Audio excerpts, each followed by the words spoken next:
Good afternoon, everyone. My name is Besiki Luka Kutateladze. I'm an associate professor of criminology and criminal justice at Florida International University and an associate director for prosecution and courts in the FIU Center for the Administration of Justice. I'm also the principal investigator who directed this research project. It is my pleasure to welcome everyone and to introduce three very special contributors to this project. First of all, State Attorney Catherine Fernandez-Randall. Hi, Catherine. Hi, hello. Hello, Professor. The State Attorney's support was instrumental for making this project happen and for shaping its vision. It's hard to think about any stronger advocate for the LGBTQ community than you, Kathy, and I'm so grateful for that. Thank you. And congratulations on being reelected. And obviously, FIU is looking forward to doing many new projects together. So I want your commitment on the camera. Not so easy. No, of course, of course. We are also joined here with obviously our important partner from Miami-Dade Police Department, Director Alfredo Perez, as well as the police chief, Alfredo Ramirez, pardon me, as well as the police chief, George Perez. Miami-Dade Police Department has been an important partner through this project. As you know, our jurisdiction has a few dozen police departments, and we're committed to working with everyone, and we have plans to do more work with everyone, but our structure of our panel doesn't allow us to invite any more participants. So it's important that we have the main police partner as part of this panel. So thank you very much, the director and the chief, for joining this panel this afternoon. And last but not least, my dear friend, Orlando Gonzalez, an executive director of SAVE, Safeguarding American Values for Everyone. Orlando, thank you for your support. You've been our partner from day one, and you have continued to shape how we think about this work and the problem as well as solutions. And we appreciate you being part of this journey. Thank you so much, and thank you for your leadership in making sure that academic research is used in practical ways so that we can affect public policy. And also thanks to the other partners, right? The State Attorney's Office and the Miami-Dade Police Department, really instrumental in making sure that this was great work. Thank you. Thank you very much. So the goal right now is to spend next few minutes to quickly describe the focus of this research, data sources, and the key findings. And then I would like to turn to you, our beloved panelists, for your commentary, and we have some questions for you. And we obviously want to save some time for the questions from the audience. We have a few hundred people that have registered for the event. It will be also streaming live on Facebook. And so we will have a number of questions coming your way. And with that, let's get started with the slides. I want to make sure that everyone can see the slide. I'm sharing my screen. It's called Anti-LGBTQ Hate Crimes in Miami. Somebody give me a thumbs up if that's what you see. Thank you very much. Okay, so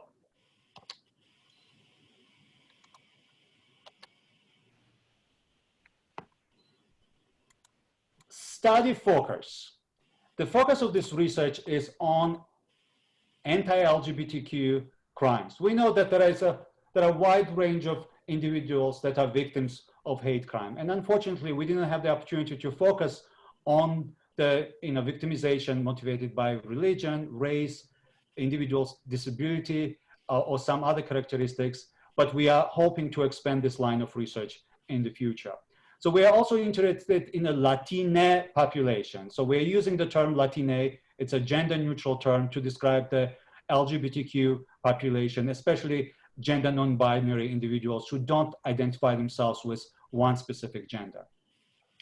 The work was conducted in close partnerships with Miami's extremely vibrant advocacy groups and service providers, and then community broadly speaking. While our primary partner was SAVE, we also worked very closely with FIU LGBTQ Initiative, Survivors Pathway, Pride Line, and a number of other organizations. From the State Attorney's side, obviously, we have great partners. Catherine Fernandez-Randall has been a visionary behind this project. but we also had two very wonderful individuals that helped us shape the vision for this work. One is Luis Caso, who is at this point retired from the state attorney's office, but he was heading the hate crimes unit for a number of years. And when we started this work, he was instrumental to helping us design the research. And now Justin Funk, equally wonderful prosecutor, took over this job. Justin is an incredible visionary, understanding the challenges of the community, understanding why there are some problems reporting, and has helped us articulate how we can better serve the community members. And some of the policy recommendations that are included in our reports, both technical report as well as the research summary, really come from all these people. While I often take the credit myself, really many of these ideas come from many of you. So thank you for that. The funding was secured from the National Institute of Justice, which is the Department of Justice's research wing. It was in the amount of $500,000. Here, I'd like to pause and also thank dozens of people that have worked on this project. Obviously, we cannot list everyone by name, but I'd like to mention at least two people from my immediate team that made this project happen. First of all, Ana Carazo. Ana has been instrumental helping me manage this complex project with multiple stakeholders, with big funding, with multiple respondents. Ana, thank you for that. And while interviews with victims were carried out with 5 professional interviewers, myself included in that list, Armando Matiz was the key in conducting those interviews. He worked tirelessly for more than 2 years, and we are extremely grateful for all of those efforts. Without Armando, Ana, this project truly would not have been possible. And talking about the data sources, let me quickly review 3 main data sources we used in this research. The first one is that perhaps the primary data source for this work is LGBTQ in-person interviews. We have screened 875 individuals at LGBTQ venues and events across Miami-Dade to identify 400 persons who met the selection criteria. And there are 5 selection criteria. They need to be an adult. As you understand, interviewing minors involves a lot of unique challenges that we could not overcome with this work. They need to be residents, Latina, self-identified as LGBTQ, and they must have experienced what they viewed as a victimization over the 5-year period preceding this research. Then the second data source is the prosecutorial case files. The state attorney's office gave us the unprecedented access to the case files. We have identified 23 hate crimes disposed by the office between 2005 and the mid-year of 2019.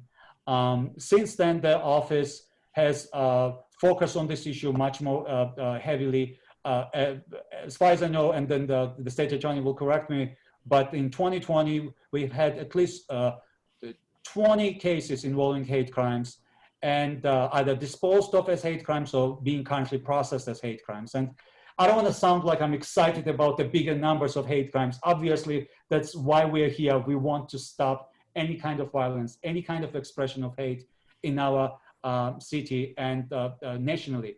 But when we have clearly the issue of underreporting, as I'm going to talk about later, increasing in numbers is probably a good sign, because it may represent the greater confidence and comfort to come forward and speak about one's experience. So out of 23 hate crimes, 11 were motivated by victims' sexual orientation. And the third data source was interviews with practitioners. We have interviewed prosecutors, police detectives, and victim specialists to understand how they thought about these issues, what they thought possible solutions might be. And they also helped us review some of the case files that I described earlier. So these interviews also shaped the policy recommendations that stem from this work and that are included in the both reports that I mentioned earlier. And at the end of this meeting, I will make sure to show the link to the reports. And key findings. So the key findings that I'm going to focus here will be largely based on the interviews with victims. Obviously, we also have the findings that come from the interviewing practitioners as well as the case file reviews. But in the interest of time, this is what we're featuring today. So let's start with victimization. 48% of 875 screened respondents experienced victimization in prior 5 years. 95% victims reported being victimized because of their LGBTQ identity. 30% of respondents experienced physical or sexual assault. 15% of these incidents, which is 60 out of 400 incidents, were reported to the police. And if we are to look into only violent and property crimes, that represents much higher percentage. As you can see, it's 45% of violent and property offenses were reported. 35% of incidents resulted in arrest, 23% resulted in prosecution, but not necessarily as a hate crime. So, it looks like some of the victims reported underlying the crime. It was captured by law enforcement, prosecution occurred, but sometimes victims were not comfortable talking about the actual motivation behind the crime, so it was never flagged as a hate crime and disposed as such. So now this table gives you the basic breakdown of the offenses. So the most frequent one is the verbal assault, but then 30% is physical or sexual assault. And here I just want to make a quick comment about the verbal assault. It is really probably debatable whether verbal assault constitutes a crime or not, because victims, many of them are not able to necessarily give experience the legal classification of the crime.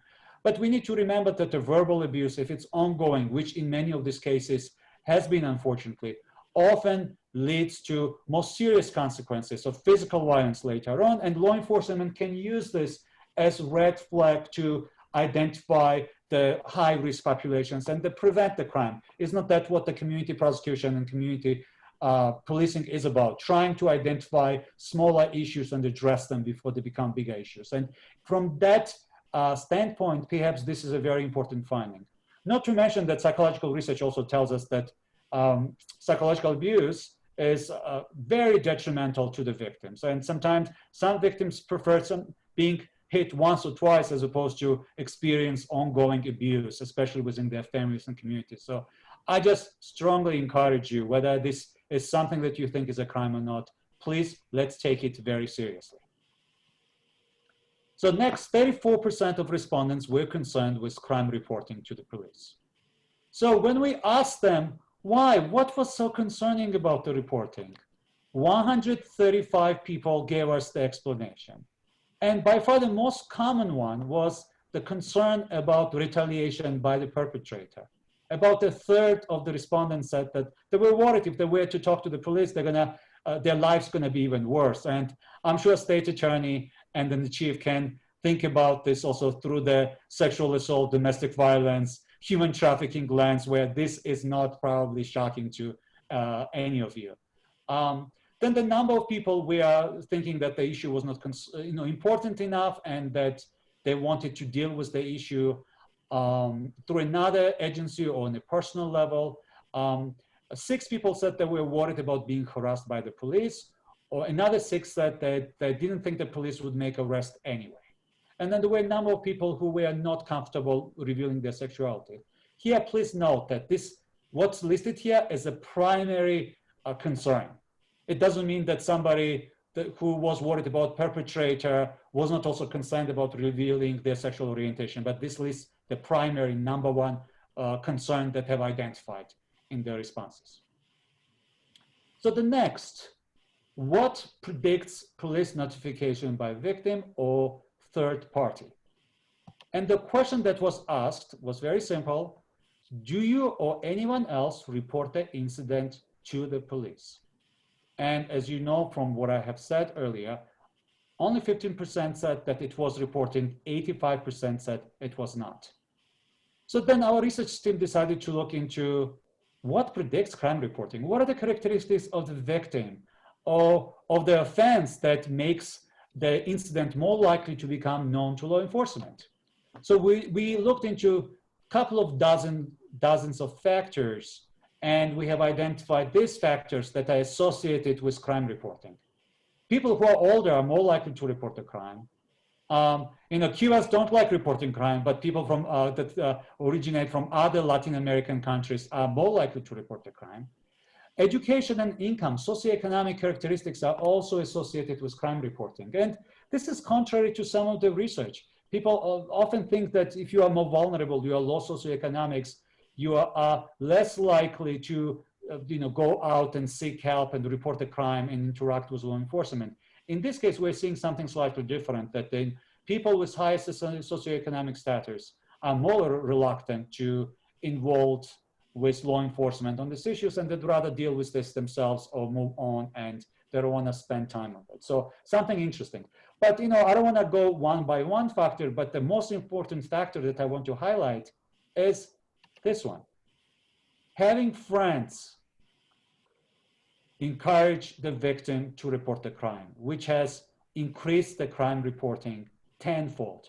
It was by far the strongest predictor of crime reporting, more important than whether crime involved a weapon or whether it was a violent crime or not, or some other legal and crime characteristics.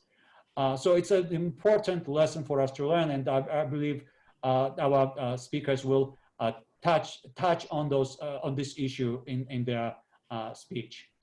And the last but not least, I want to just highlight 3 things that are still interesting.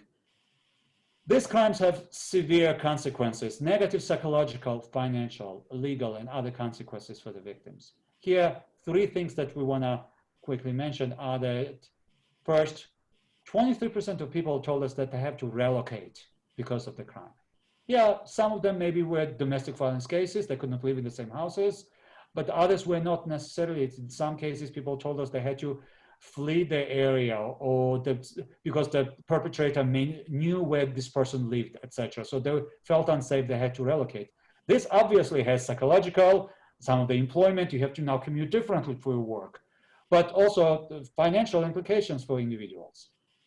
Then 13% said that they started to avoid LGBTQ friends and venues because they're worried that would lead to another victimization. But by far, what's the saddest finding is perhaps this one. More than 1/3 of the victims said that they started to act more straight to prevent their re-victimization. And that may mean wearing different clothes, or, changing mannerisms, or whatever that means. And obviously this is a sad story because people still are not allowed to live the lives they're meant to live and embrace who they are, the beautiful individuals that they are. But it also has a clear public safety implications, because if individuals are more closeted, they are less likely to come forward and tell the law enforcement that now they have been victims of the hate crime. And the perpetrators may know that, and in fact target these individuals because of that reason. If one knows that somebody is more closeted, one would think that this individual is less likely to go out and report to the police, and therefore this individual can be even more disadvantaged. So there are tremendous psychological and public safety implications here. From this work, we have developed series of recommendations. We don't have the time to go through all of them. I encourage you to read the report. Instead, I'd like to really pause here, stop sharing my screen, and turn to the state attorney for your commentary. But a few questions I just want to throw at you, the state attorney. One, why you thought it was necessary to do this work? Literally it took me 2 minutes to convince you to do this work. Nothing in life has been easier. So, and your support made this project from funding to the implementation possible. Why you thought it was needed? And 2, what surprised you about this research? And I guess the third question I'll throw out right now. What was about this research, while we're focusing on the LGBTQ population, what are we learning that can also benefit other vulnerable populations, whether it's a Jewish community, Muslim community, racial minorities, or people with disability? Sorry, all the questions at once. Well, Professor Kutatebatsi, thank you so much for your leadership and primarily your vision in knowing that this was an area that needed desperately to be better understood and to actually come up with meaningful and tangible, doable action plans that we can all follow. And I must just tell everyone who's listening on this webinar that I remember like it was yesterday, the day that the professor came to meet with me, and thank you for the shout out to Louis Castle, who was the head at the time of my hate crimes team. And it took me about 2 seconds. First of all, nobody says no to Professor Basifi, right? But it was such a powerful undertaking. It was such a meaningful vision to have to understand that within the scope of hate crimes, there are more vulnerable populations that we needed to really dig into and find out who they are and where they are. So for those of you who don't know our community very well, I am the local state attorney, which means I'm a local prosecutor. For our community, we have approximately 35 police departments, 2.7 million people that live here, and about, who knows, 15 million different tourists that are coming and going all the time within our community. We also have very strong relationships with our stakeholders. We have 2 of them on here today, 2 of the partners. I want to thank our director, Freddie Ramirez, for the Department of Metro-Dade Police Department, who is one of the largest ones, maybe the largest one. He's just such an incredible young leader, and he's got such great passion, and it's great to be a partner with him. And Orlando Gonzalez from SAVE has been our partner for many years in guiding us and helping us navigate through all of these different vulnerabilities. So Professor, to your point, as I know you know, and some of those listening, we've had a hate crimes team now for about since 2005. And most of the hate crimes really dealt with religion or race. We have a very large Jewish population. We have beautiful synagogues within our community. So a lot of them tended to be, those were reported more often, right? But it's really different from the population that you've identified. And clearly when you see that only 14% or 15% of the 400 that you were able to find, which was an incredible task in and of itself, shows us that we as a community, we in law enforcement, have a long way to go to do a couple of things. To create awareness for all of us, all first responders, hospitals, doctors, emergency rooms, police officers, prosecutors, all of our service provider non-for-profits. We just have so much work to do in that field. And this research that you did actually will help guide us, because what we know from other vulnerable populations of victims, whether, like you mentioned, whether it's victims of domestic violence, whether it's victims of sexual assault, children especially who don't come forward or aren't believed. And then you have, of course, the victims of human trafficking, which we really focused on. What you find are different levels of vulnerabilities. And when you mentioned in your research there, the immigrant population, for those of us here in Miami-Dade County, that's another level of vulnerability that we all need to be aware of. And so the great team of prosecutors that we have in the office, there's about 10 of them, led by the one and only, the incredible Justin Funk that you mentioned, Professor, at the outset, and his deputy chief, Jonathan Borscht. These folks have a passion for this. And so over the years, they have learned a lot too as we work with these victims.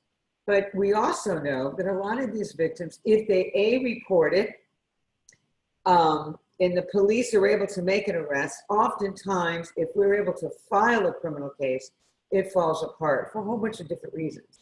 So you mentioned some of them: the psychological, the emotional, the physical trauma that is experienced by this very vulnerable population with different layers of vulnerabilities is something that we as victims advocates, as prosecutors, and as police now have the benefit of this research to know how we can better address and build trust with that population to come forward and to trust us, trust the police, trust our victims advocates. And by the way, we have an excellent victims advocate program within our office, as do the police department, Miami-Dade Police Department.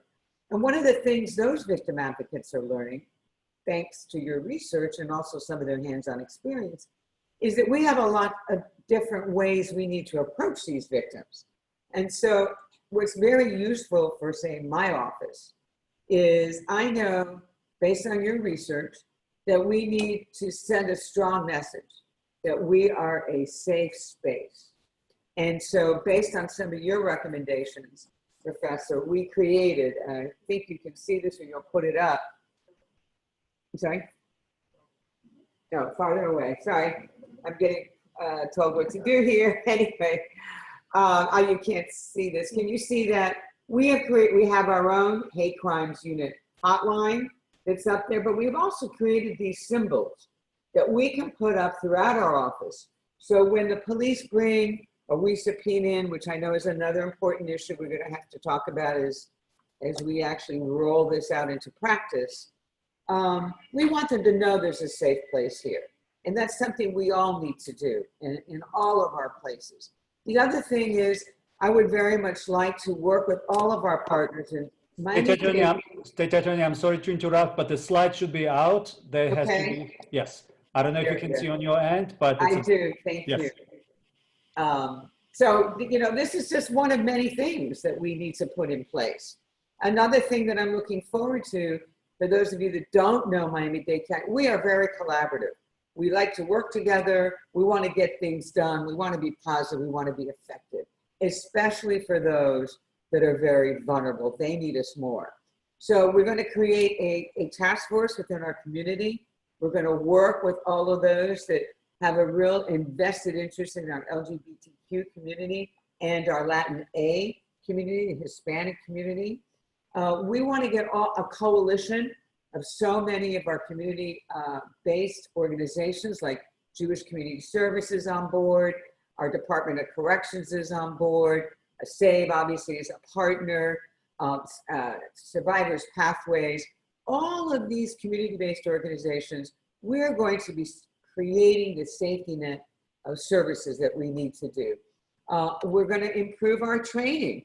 One of the things we do, Professor, that I know you know, is we work with ADL, we work with SAVE, we work with our police liaisons within the community to do trainings. We do internal trainings within our office because we as prosecutors need to become better informed. And we want to take that information and that awareness out to a variety of our police departments. So these are just some of the things that we're going to be doing as an office and participating in. It is so important because if there's anybody in this community that is a victim or lives in fear, then they're not free. And that's not right.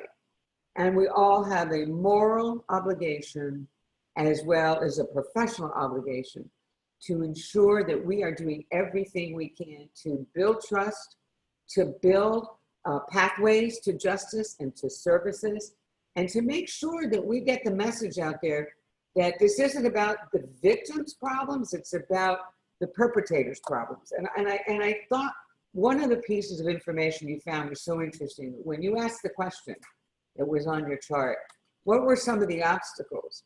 That even some of the victims themselves kind of felt that it wasn't important enough. I think it said like 31%. And I couldn't help but think maybe that's why it's important to have friends that say, oh yes, it is important. We find that a lot with our sexual assault victims. It is important on all kinds of different levels. So that helps us a lot to understand the communication and the awareness campaign is so very critical because we all have to work on this and we all have to be absolutely committed that in this community, we are not going to tolerate any of these kinds of hate crimes at all. Thank you for that. And just to mention quickly, you know, if somebody experiences the victimization over and over again, at some point, it becomes normalized. it becomes a trivia. So, you know, the people who don't have those experiences will view it much more seriously than one that compares oneself to a girlfriend or some friend who was beaten up for being an LGBTQ person. So their perspective and would be quite slightly different, and not only the way victims of maybe sometimes oral attacks or verbal assault, etc., but also the idea of what constitutes a serious crime may be slightly different. So it's something for us to also consider. I'd like to switch to the director. Director Ramirez, you've been a partner from day one. We have a great picture together 3 years ago as I moved to Miami and we started this project together. So thank you for being part of this journey. Dorcas Perez from your team has been instrumental. I called her, I think, probably every day as we're implementing this work. So thanks to her. And so from your perspective, you know, what do you think as an agency we've learned from this research? And what are some of the tangible things we can really do to increase the comfort level for the LGBTQ community to come forward and talk about their experiences? Oh my goodness, this study has been very helpful. As I said earlier in the press conference, you know, a community isn't truly safe unless everyone who's in the community, everyone feels that they have access to justice, that they could feel they could trust to report any crimes that happen to them. And we're striving every day together as a criminal justice community to achieve that goal. And I think that as an example to the country, we're in a great place here in Miami-Dade, and we have so much potential to do more. And that's why as cops, we could strategize whatever you want to solve, to reduce crime. But sometimes it's best to partner up with a local great university and really do a long-term study so we could be very specific and very efficient so that we could build the trust. We could have programs in place where people can feel comfortable and not live in fear, not live persecuted. They could come forward and count on us to solve that crime and also to provide them an avenue for services through SAVE and other groups that shows that we collaborate. It's not just the cops. It's not just the attorneys. It's not just the social workers or the colleges, all of us together. And the good thing that I saw from this study is that we built that foundation already with the other crimes that occur in the dark, you know, the domestic violence, the other crimes that were talked about here. We have the victim advocacy. We have the access to the providers. What we have to do is break down the walls, educate ourselves as law enforcement, learn how to reach everyone and have the community be able to provide that information so we can identify it and address it appropriately. And, you know, I'm excited. We've been involved in this from the beginning. We're a partner and we're committed to the end. And we serve everyone here in Miami-Dade County. That is our goal. Regardless, you're here in Miami-Dade County, we're here for you. We're here to serve and protect you. And currently right now, just to show you proactively what we've done, I put this on our website already for the hate crime awareness. We put it in our annual report. We're working also on signage for our stations as well for the safe space, just to show that we are moving forward, and we're very very excited for this. So thank you so much for letting us be a partner of this great program. Thank you, Director. Thank you very much. And Orlando, I'd like to ask you a couple of questions. You know, I understand that the burden to report the crime cannot be placed on victims. Victims are already vulnerable. They're already disadvantaged. So saying that if victims don't report, there is nothing we can do about it is not necessarily the narrative that we share, the panelists share. But at the same time, prosecutors can only prosecute, to some extent at least, what the police bring and to the offices, and the police can bring to the prosecutors' offices the cases that were reported to them. Obviously, there is a role for the community policing, community prosecution, but to some extent, there is a need for the advocacy groups, service providers to support the victimized individuals to speak up and get services and also help dispose these cases as hate crimes. What are your thoughts? So, yeah, I think that the one thing that the research really showed me from the very onset was that the onus of reporting a hate crime wasn't only on the victim, but that there were so many factors that came into play. Sort of, you know, you do a whole 360 degrees of what happens to be able to support the victim. So yeah, there's a role that the policeman plays when they're interacting with the victim if it's reported in that moment.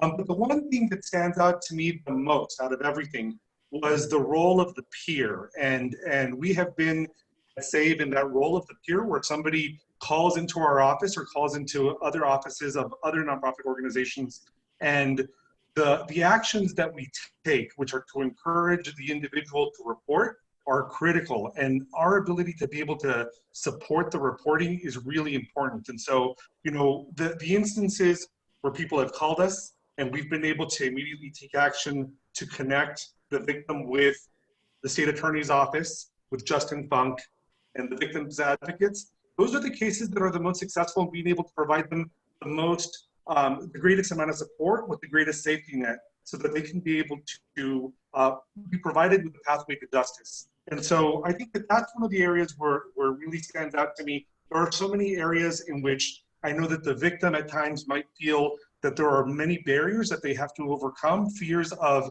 you know, their immigration status, fears of the peer pressure, what happens if they're reporting somebody who's a close friend, a family member, all of this stuff. All of those kinds of pressures are just tremendous. And so the role that we take as advocates, that we take as community organizations, is critical in terms of being able to push for and normalize that the right thing to do is to report. And that's really critically important. Hats off again to the state attorney's office for you know, sort of doing the intake of the victims and taking care of them. And we stay in close touch, you know, from the beginning stages to the end. Recently, actually yesterday, just got a phone call about one of the cases that has ended successfully for the victim. And I, you know, was really happy to see that all come together. But that's one of so many few, or one of so many that really end up in that kind of a cycle. The LGBT police advocates that exist, number one in Miami-Dade County, number two with the city of Miami, number three with the city of Miami Beach.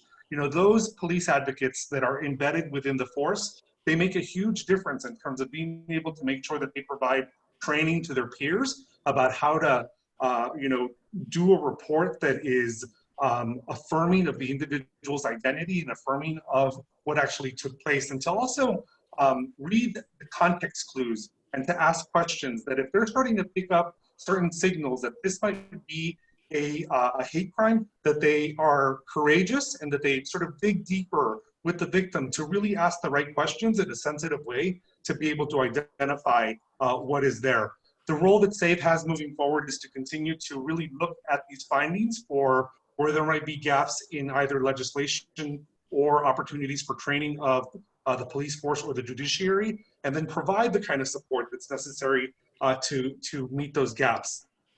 Also to be able to do some research on the kind of draft legislation or policies out there that exist that we can then bring home and be able to have included within our institutions of social justice.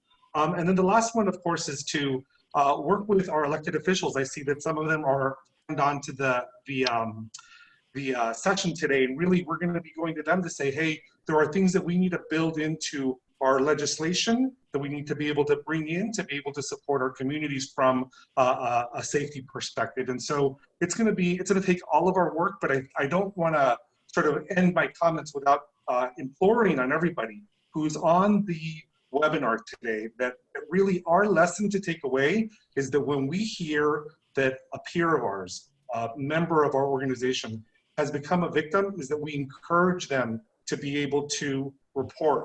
And if it takes hand-holding, do the hand-holding that's necessary, because they're probably in fear of what's going to happen as a repercussion of them reporting. And so stand with them, be courageous, walk them through the process, and really what's going to happen on the other end is that they're going to feel much more safe and much more secure. You know, to me, two of the horrible things that I saw in the report, one is that they moved, that they have to displace themselves. And then two, which to me is like, you know, ultimate offense, but to have to become straight acting. I mean, we worked so hard to build people up to be able to come out of the closet and to be able to be themselves, because that's when they live their, you know, true affirmed self.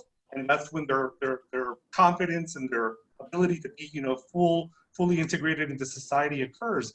And to have an incident of a hate crime push them back into the closet, that's a huge offense. It's inhumane. And so we all have to support the community from that perspective. Thank you for the opportunity to comment.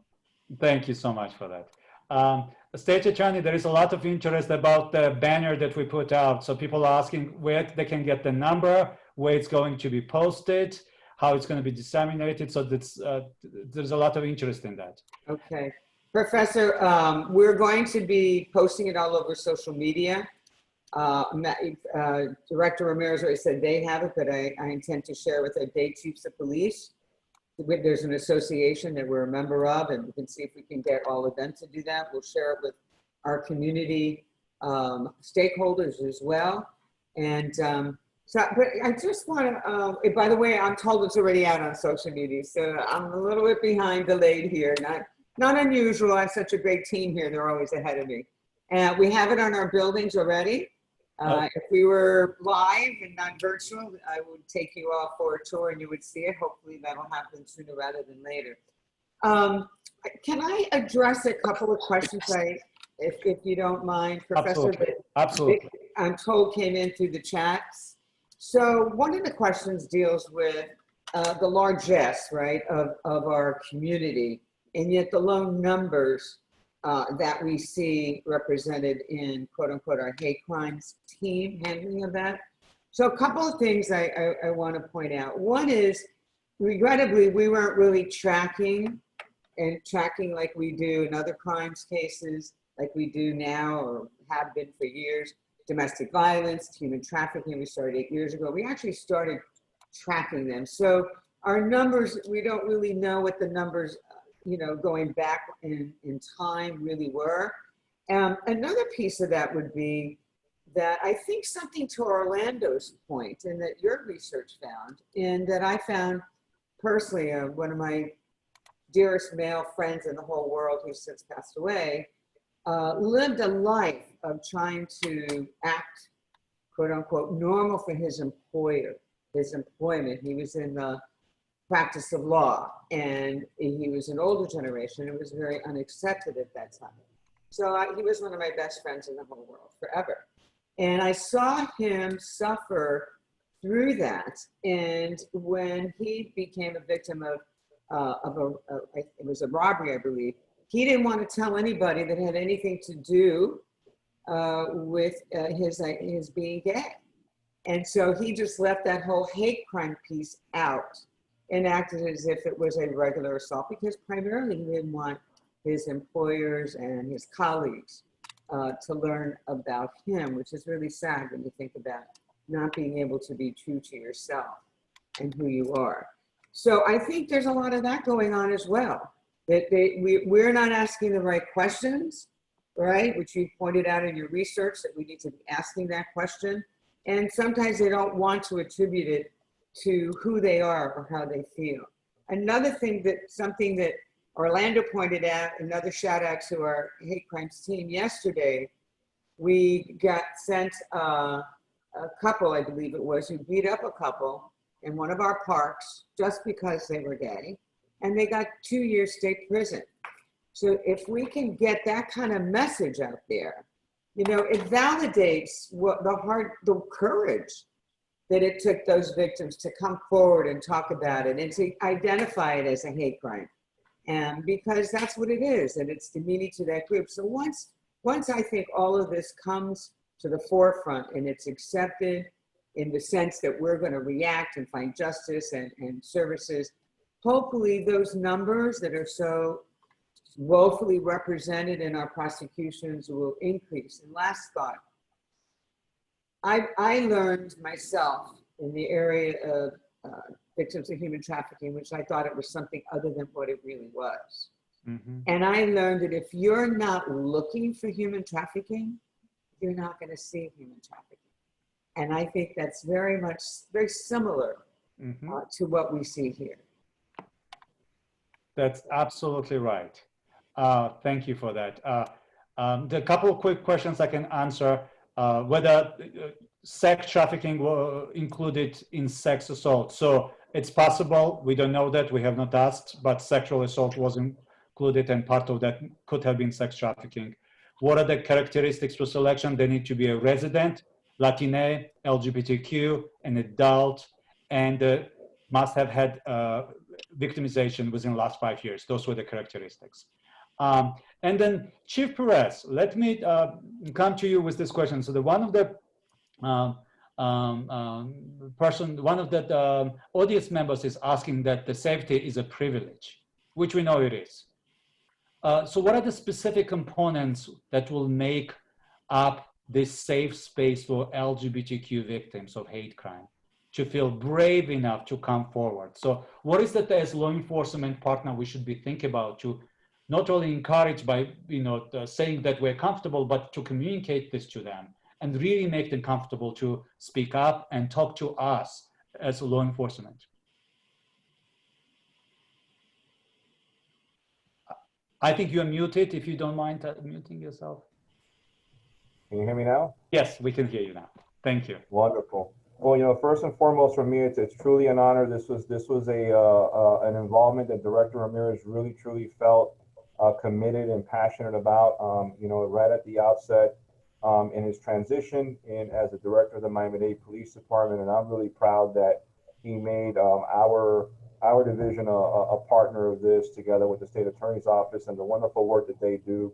And some of the things, just to echo some of the things that the State Attorney and I know that Director Ramirez clearly pointed out, that goes really to your question is the fact that so much is underreported, right? In terms of 85% of the individuals that were identified in this valuable report, they didn't feel important enough, or didn't feel that they were important enough, or didn't feel that the incident itself was important enough. And so that really speaks to the fact that we have a long and committed road together with our State Attorney's Office, and more importantly in messaging our community that number one, they do matter, number two, we're listening, and number three, we're committed and we're passionate about representing all of our community and making sure that nobody ever feels that they're left behind or they're not important enough. That's just an unacceptable and quite frankly terrible sense of feeling. And so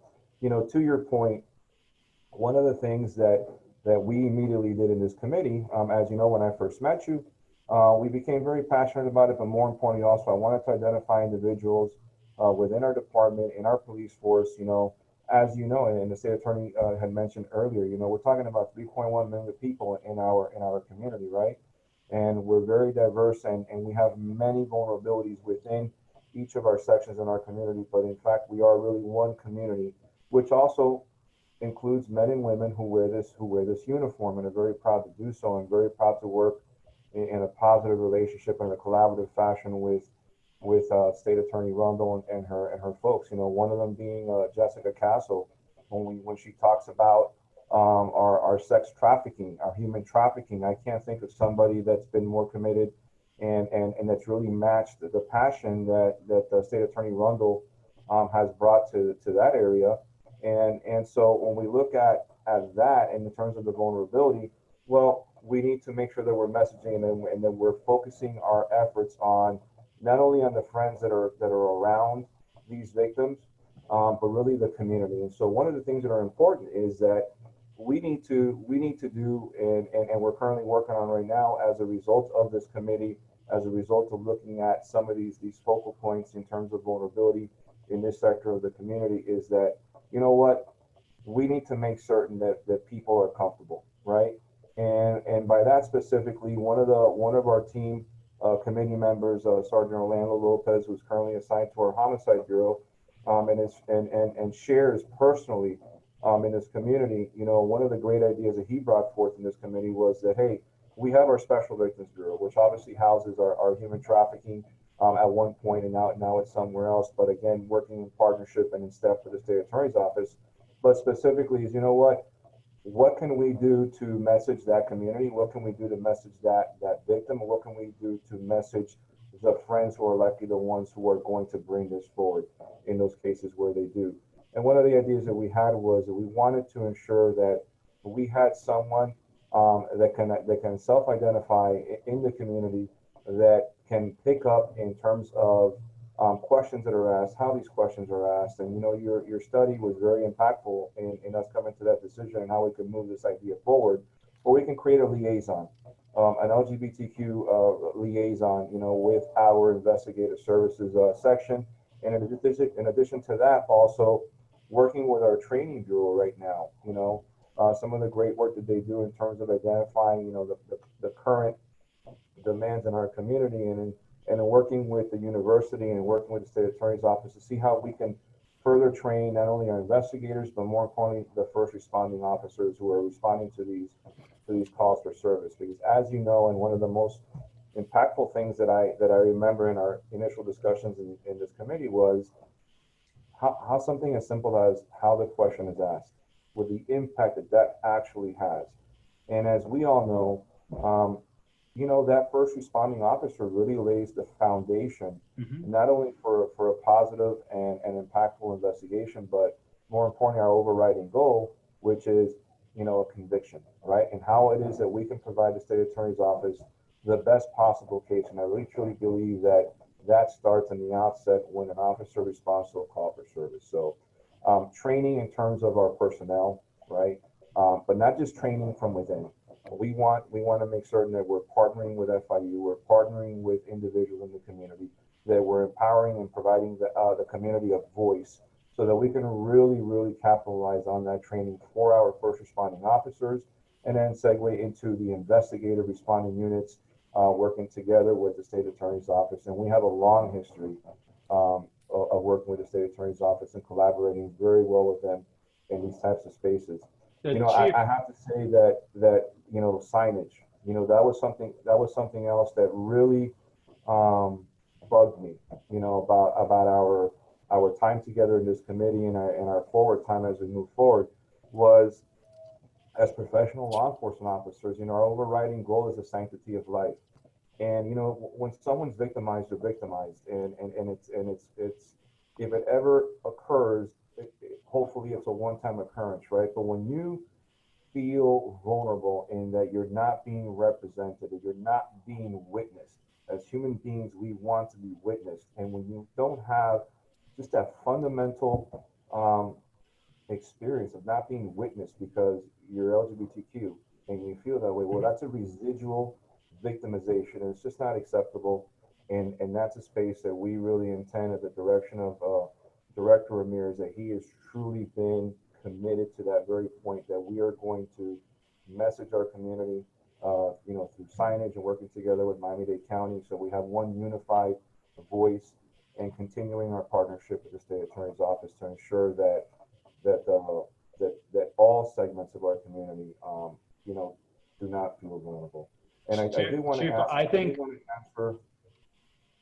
want to answer one of the questions that I saw in the live chat regarding investigations and who actually handles that. And I wrote out the response for the panelists to see there, but I'll say it visually as well. Well, that's the charge of our special victims unit, and that's where we really want to infuse that liaison, the LGBTQ liaison. I think that's truly going to be very powerful, and I think that's going to be sustainable through our victim advocates, which, as you know, our state attorney's office has really assisted us with and really been at the forefront since the very beginning in that space. So, Chief, I'm wondering if the one of the ways to address this is through diversifying police force even further, recruiting people from the LGBTQ community. But recruitment is not going to be sufficient if these individuals are not supported, embraced, and there is no visibility built within the office to support these individuals. What are your thoughts about maybe recruiting LGBTQ individuals and training them to go out with the community to understand the challenges and then become comfortable talking with these individuals can increase our ability to detect hate crimes? Have you looked at this issue? That's a wonderful question.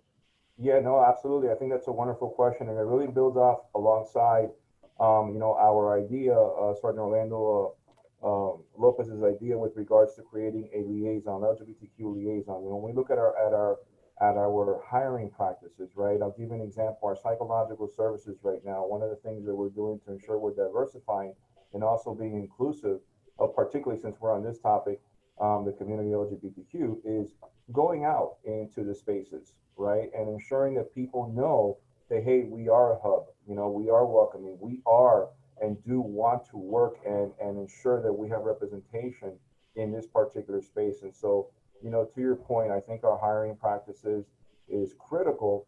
And that is wonderful, but if it's not supported internally, you know, that really goes by the wayside. And so I think that internally, once we have our individuals hired, right, we're very, very blessed in this department with over 3,100 sworn in this department, right? We truly are blessed in that we do have an LGBTQ community that our active participants are growing in representation of our, not only our workforce, but as well as our command staff as well, and our leadership from first line to, you know, to forward in that. So I think to your point, absolutely, we have to make sure that we're being supportive of that and that we're actually demonstrating. Thank you for that. Thank you. And we have a few more minutes left. And Kathy, I want to come to you. Yes. I'm sorry. I was going to before I don't want to miss an opportunity for one of the recommendations I thought that was very powerful, as were so many of them. And that is that if, you know, 85% don't get reported, right? It's not getting to our office, it's not getting to the police. That means that we need to do, like the Chief Perez was saying, more outreach. We need to be more representative of those communities so there's a built-in trust factor. But one of the things, and listening to everyone, and I'm thinking of the recommendation about creating mentors and conduits. Mm-hmm. Because one of the things I always think about is I tell my folks, we don't, you know, want to victimize victims further through a very complicated criminal justice system.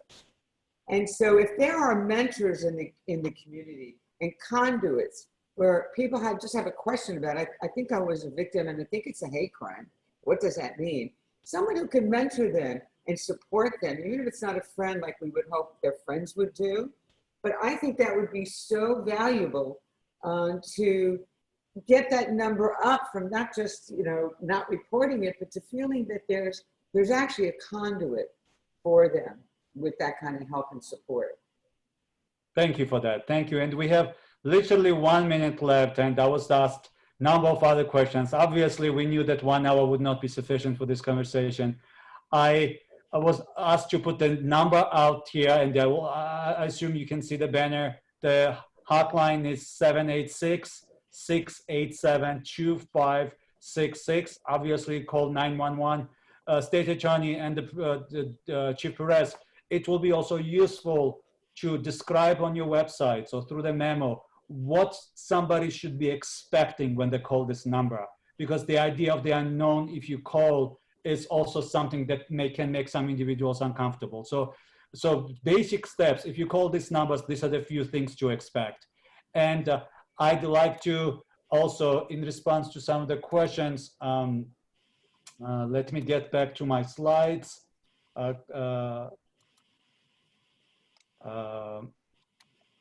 I'd like to mention where the reports are available, and they are available from this website. We have the wonderful Center for the Administration of Justice at FIU, caj.fiu.edu publications reports. You can also always email me. You can find, this is my email. You can also find me on the departmental website. You know, this work was done as part of the CAJ, which is the part of our excellent Department of Criminology and Criminal Justice at FIU. As I was moving down to Miami, I knew this was the dream place for me to make, to find a job at, and I got lucky enough to find the employment there, and incredible support and a group of friends that I've developed over the last few years. Department of Criminology and Criminal Justice is a part of the Stephen J. Green School of International and Public Affairs. And our founding dean, John Steck, has been absolutely supportive from this project from the get-go. We dragged him a few times to Kathy, your office from the beginning to get just the support, but you know, we quickly realized that we don't need much of the pitch to make. So we really are grateful for this partnership. And last but not least, if you have any additional questions, unfortunately, 1 hour format doesn't permit answering all the questions. Please email. Please review the report. This is a conversation that's just starting. Generally, the way we think about the research, we have the findings and we're done, but this is quite the opposite. The research findings are the beginning of a long and ambitious to-do list, and we have great people at the table to make these things happen. Orlando, grateful for your support, and thank you very much, everyone, for joining us today. Bye-bye. Thank you. Have a great day. Good job, Professor. Keep it up. Bye. Thank you so much.